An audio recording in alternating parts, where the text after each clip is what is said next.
Нүүрсний хулгай гэл нөгөөх нь болохоор ажлын хариуцлага галдлаа үндсэн хууль зөрчлөө гэл баахан л тайлбар явлаа.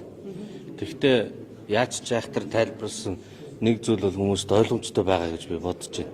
Тэр нь бол намын доторх улс төрийн тэмцэлд төрийн хэрэгслийг ашиглаж байна. Улсын их хурал дээр ирж намын маргаан, хоёр даргын маргаан тэдний дэмжигчдийн хүрээлэн хооронд болж байгаа асуудлыг хагалах гэж оролдож байгаа нөгөө маш буруу үзэгдэл. Тэгээ энэс болоод нэг л их намын эрүүл ярьсан, журмын нөхд ярьсан, гомдсон ийм юмнаас болоод гişүүд ингээд нэг сонирн байдалд орсон, ажиллаа хийж яддаг. Тийм байдалтай болчиход байна.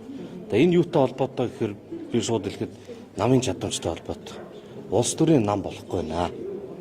Намын санхүүжилт болохгүй байна. Төрийн өмчийн компаниудтай хэтэрхий их орооцолдож байна. Төрийн өмч гэдэг чинь уул уурхай дээр хамгийн том байна. Хамгийн том Эрдэнэс 5 толгой байна. Тэрнтэй холбоотой янз бүрийн том гэрээнүүд хийгдэж байна. Тэрийг хэн хийж байна гэвэл намын дарга нар хийж байна. Тэгэхээр намаас төрийн өмчийн компанийг холдуулахгүйгээр бид нар өнөөдрийн дэмжлэлцийг тавихгүй. Намаас төрийн өмчийн компаниудыг холдуулах гэхээр зэрэг төрийн өмчийн компанийн үр ашиг сайжруулах тухай хууль энэ төргээд нэг элдв юм яриад ямар ч хэрэггүй зүйл. Зүгээр шууд тэрийг нээлттэй болгож хувьцаат компани хэлбэрт оруулах хэрэгтэй байна. Хоёрдугаар нодлон бол улс төрийн намын тухай хайтаа хууль гарсан. Тэр хууль нь одоо нэмэлт өөрчлөлт орно гэж эргэж буцаад үйлчилж өгдөгөө удаал тэгснэ нөгөө дансан дээр асуудал тавьж байгаа шүү дээ. Одоо дахиад олон данстай болох нэмэлт өөрчлөлт буцаагаад олон болох юм өргөн барьсан байна лээ. Олон данстай болсон олон янзын мөнгө орж гарна. Дахиад нөгөө нүүрсэн дахиад ярина. Тийм болохоор намын санхүүжилт дод байх ёстой. Нам улс төрчид төрийн өмчийн компаниудаас хол байлцсан өөрчлөлтийг хийхгүй бол энэ хэрүүл хизээж дуусахгүй. За яг тодорхой юм дээр асуудал ярихад саяны энэ асуудал чинь тэр нөгөө Чайны энержигийн гэрээ хил ам болж гарч ирээл тэгэл тэрнээс дэврээд явчлаа шүү дээ. Тэгэхээр энэ яг нөгөөх нь харуулжлага байхгүй. Уг нь бол нүүрс чинь одоо Монголын хамгийн гоё өгөгдөл байдаг. Ерөөл байдаг. Тэрийг хараал болгочоод яваад байна. Чайны энержигийн хувьд бол 12 сард 24 оны 12 сард хилцсэн энэ дээр эрсдэлтэй байна. Үнийн томьёогоор бодох юм бол их зөрөө гарах юм байна гэж зөндөө ярьсан. Би бол 4 зарчмын зөрүүтэй санал гаргаад нэгийг л оруулж чадсан. Нэг төвсөн гишүүн яриад байсан миний сандах их хурцаар. Тэгээд сая нийлэн гишүүд буцааж гаргаж ирээд Баярмаа гишүүн Ганбат гишүүнаар нэг хян шалах төр ороо байгуулах хүсэлт гаргаад явсан. Өчигдөр би харсан чинь оюун эрдэнэ гишүүн бас хян шалах төр ороо байгуулах хүсэлт гаргаад өгсөн байна лээ. Агуулга нь болохоор ухаан удаг дараа нь бусад 5-7 офтек гэрээнүүд гэсэн. Тэгээ офтек гэдэг ангилд нь Чайны энержи орох юм уу мэд. Офтек чинь нөгөө юм бариад өгч нүүрсээр төлөе гэдэг гэр байхгүй. Чайны энержи болохоор тийм биш.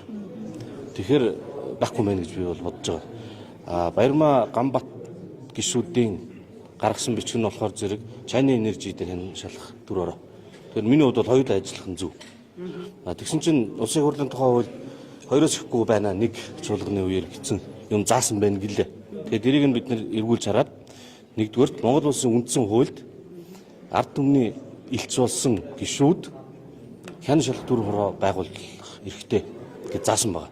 Эрхтэй бөгөөд үүрэгтэй. Нийгэмд ямар нэг асуудал гарахад бид нар ажиллаа хийгээд хян шалгаж явах хэрэгтэй. Тэгсэн чинь улсын хурлын тухай хууль дээр болохоор нэг чуулганы үеэр хоёроос ихгүй бай.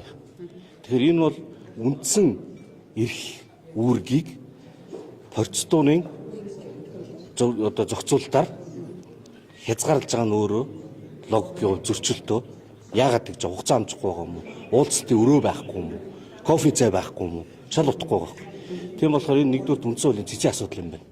Бид нар ингээд цэцэд хандах гад бичгээ бэлдсэн байна. Хоёрдугаарт нь бас гишүүдтэй нийлж ярьж байгаад нэмэлт өөрчлөлт оруулж тэр заалтыг устгуулах ийм ажлыг бол хийнэ. Би нэг юм тодруулсан. Ухаан удаг гэдэг чинь одоо миний мэдж байгаагаар олон улсын зах зээл дээр нэттэй хийж байгаа компани, хувийн хвшил байдаг, төрд байдаггүй. Нэг юм одоо нэг толгой тий 5-7 бүлэг орд. Бидний тэр хулгайлын үеэр явцсан байж байгаагүй баахан офтек гэдэг байгаа чинь бол төрд байгаа баахан олборлоод байгаа юм. Аль нь төрүүлж логикийн үе шалгах хэвээр. Энэ улс төрсөн биш одоо эдийн засагт асуулт хийж байгаа. Аль нь би бол энэ сая зүгээр энэ огцрох юм яриад нэг хоёр хэсэг багчлаа шүү дээ тий. Тэрэн дээр гар үсэг зураагүй учраас ягаад гэвэл бид тэрийг намын ирүүл гэж үзэж байгаа байхгүй миний ирүүл биш. Би бол гишүүний ажил хийж байгаа. Тэрэн дээр зураагүй учраас дагаж явж байгаа цаасан дээр зурхгүй гэж жоохон удаж байгаад тэгээ барихаас өмнө China Energy гэрээ дээр хян шалт оруулаад тэр нь зурсан. Нөгөө бичгийн бол хараагүй, сонсоогүй. Дараа талын хувьд миний хувьд бол тэр China Energy гэхээ гарах хэрэгтэй гэж бодож байна. Гэхдээ ухаан удгийг харахгүй байх шалтгаан байхгүй. Бас янмаар байна. Тэн дээр төрүүчийн засгийн үед нэг алтан гэрэл сайд мэдээлэл хийжсэн шүү дээ. Тэрүүгээр бол авсан материалаар дүгнэхэд анх ухаан удгийн хамтарч ажиллах талаар судлаад хилцээр хийгээд улсын их хурлд танилцуул гэдэг үүргийг засгийн газарт өгөөд засгийн газар нь судлаад хилцээр хийгээд танилцахгүйгээр гэрээ байгуулсан. Тийм байлээ.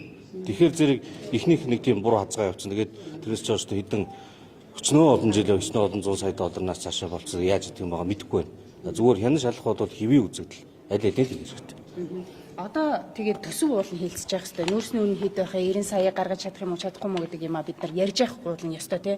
Гишүүдийн анхаарал ингээд улс төрлөө сарнцаа олон нийт ч гэсэн юм байна. Тэгэхээр энэ зарчмын үед алигаа төрүүлж ирэх ашгаа эрэмблэх юм одоо хэдүүлээ ярих. Одоо энэ намын хэрүүлэг бид нар улсын хурал дээр авчирч хийгээд цаг алдаад явах болмоор байна. Төрийн байгуулалтын байнгын ороогоор төрчин 7 хоногт хуралдаад одоо ингээд шийдчих юм байна гэсэн чинь сүүлдээ өөр утгагүй нэг тийм илгийн болоод дууссан.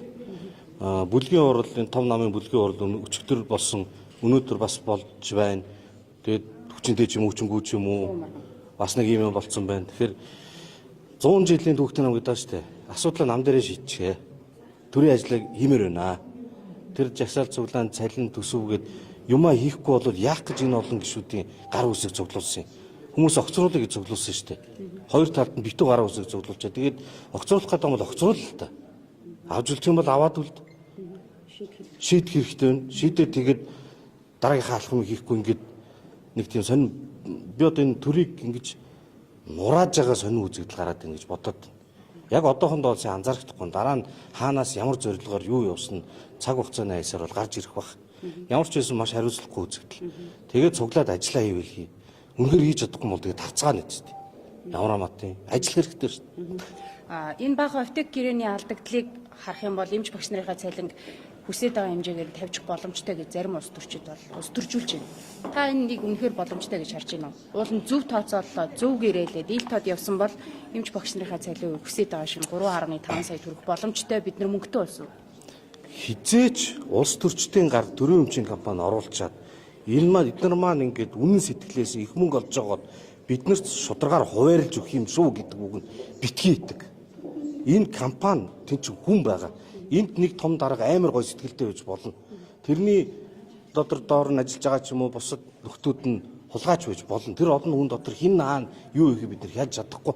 Тийм учраас засаглалын хувьд төрийн өмчийн компанийг нээлттэй хувьцаат компани болох. Монголчууд иргэд өөрсдөө хувьцаа эзэмш. Тэр чинь миний юм, бидний юм. Тэрнээс биш нэг дарга тэнд 1.8 хийчээ талын найздаа өгваа, талын би авваа. Тэгээд үлдснийг ингээд нэг хишиг юу горддог, юу гэдгэлээ гордооч үлээ нүгээр нэрлэлцэн нэг юм хаяа цагаан сарын өмнө дээр тараагаад байх нь бол угаасаа буруу байхгүй юу. Тийм болохоор ёстой зөв дарга нар маань байсан бол нүүрсний хулгай баг гараад их мөнгө бид нар авах байсан гэдэг худлаа. Тэр нь битээ идэг.